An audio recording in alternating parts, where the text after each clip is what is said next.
Soyez les bienvenus si vous nous rejoignez dans BFM Story. Il est actuellement 10h40 du matin à Minneapolis, dans le nord des États-Unis. La ville se réveille. A-t-elle véritablement dormi? Rien n'est moins sûr parce que cela fait 3 nuits maintenant qu'il y a des affrontements entre habitants et la police, aux mains de laquelle est mort un noir lors d'une interpellation musclée. Bonsoir Jean-Bernard Cadier. Merci d'être avec nous. Vous êtes le correspondant de BFM TV aux États-Unis. Ce sont véritablement des scènes de guerre civile dont Minneapolis est le théâtre depuis plusieurs jours.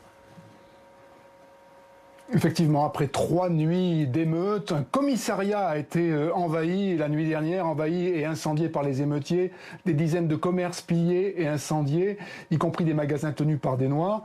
Personne ne semble éteindre les incendies parce que les pompiers ne peuvent pas approcher, la police est totalement débordée.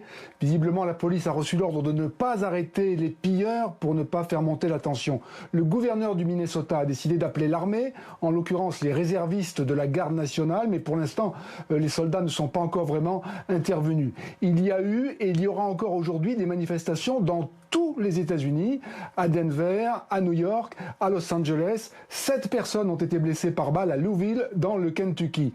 À Minneapolis, une équipe de télévision a été arrêtée alors qu'elle faisait un reportage en direct sur CNN. Les journalistes ont été finalement relâchés et le gouverneur s'est excusé. Mais voilà ce que ça donnait en direct sur CNN. Okay. Do you mind telling me why I'm under arrest, sir? Why am I under arrest, sir?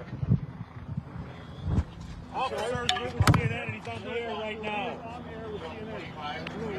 We're all about to be arrested. That's our producer.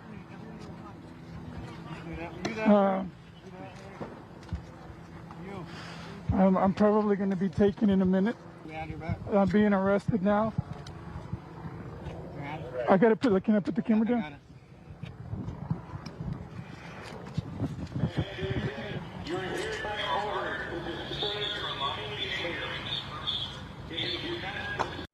Jean-Bernard, où en est l'enquête sur la mort de George Floyd ? Écoutez, toujours pas d'arrestation. Et ce qu'on ne comprend pas dans cette affaire, c'est pourquoi il n'y a pas d'arrestation. Les policiers en question ont été renvoyés, mais ils n'ont pas été arrêtés, alors que les faits paraissent tout à fait clairs. Tout le monde a vu cette vidéo de cet homme de 46 ans qui n'était pas armé, couché sur le sol, avec le genou d'un policier sur la gorge. On l'entend qui se plaint de ne pas pouvoir respirer avant de perdre conscience et de perdre la vie. Il avait été arrêté pour avoir utilisé un faux billet de $20. La police dit qu'il a résisté à son arrestation, mais ce n'est pas ce que montrent les vidéos. Le procureur dit qu'il a d'autres preuves qui l'empêcheraient pour l'instant de lancer des poursuites contre les policiers. Ce qu'on ne comprend pas, c'est pourquoi il ne montre pas ces fameuses preuves. Et en fait, tout le monde critique ce procureur, le maire de la ville et même les chefs de la police des autres villes américaines. Tout le monde se demande pourquoi il prend le risque de prolonger ces émeutes. Évidemment, ce n'est pas la première fois qu'il y a une polémique sur ce genre de situation aux États-Unis, sur des Blancs qui ne sont pas poursuivis après avoir tué des Noirs. Il y a eu les cas récents en Géorgie et un autre dans le Kentucky. Il y avait eu New York, il y avait eu Ferguson, il y avait eu Cleveland, avec chaque fois des vidéos. Et chaque fois la même question, qu'est-ce qui se passe? Quelle est l'ampleur du problème quand il n'y a pas de vidéo? Et alors, ce qui se passe actuellement à Minneapolis relance la guerre entre Donald Trump et Twitter. Expliquez-nous. Oui, Donald Trump a tweeté la nuit dernière, un peu après minuit, pour suggérer que l'armée ouvre le feu sur les pilleurs de Minneapolis, dans un tweet. 3 heures après, Twitter a bloqué le message du président, ou plus exactement, il l'a filtré. On pouvait toujours voir le message, mais avec une mise en garde sur le fait que c'était une incitation à la violence. Un peu plus tard, Donald Trump a republié le même message sur le site officiel de la Maison-Blanche, et cette fois, il n'a pas été filtré.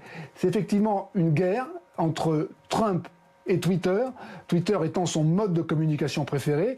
Il y a 2 jours, Twitter a commencé à filtrer les tweets présidentiels, ceux qui contenaient les plus grosses contre-vérités. En réponse, Trump a signé hier un décret pour tenter de limiter la liberté de Twitter. A priori, il ne devrait pas y arriver.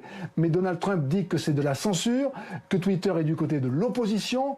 Trump qui est à la fois furieux contre Twitter, mais qui va essayer aussi de tirer parti de la situation, à la fois en se présentant comme une victime de tous ces médias, de tous ces réseaux sociaux, mais surtout en se présentant comme celui qui représente l'ordre face aux émeutes de Minneapolis, ces émeutes qui commencent sérieusement à inquiéter les Américains et pas seulement les Trumpistes. Merci beaucoup, Jean-Bernard Cadier, en direct des États-Unis pour BFM TV. Évidemment, on va continuer à suivre avec attention ce qui se passe à Minneapolis.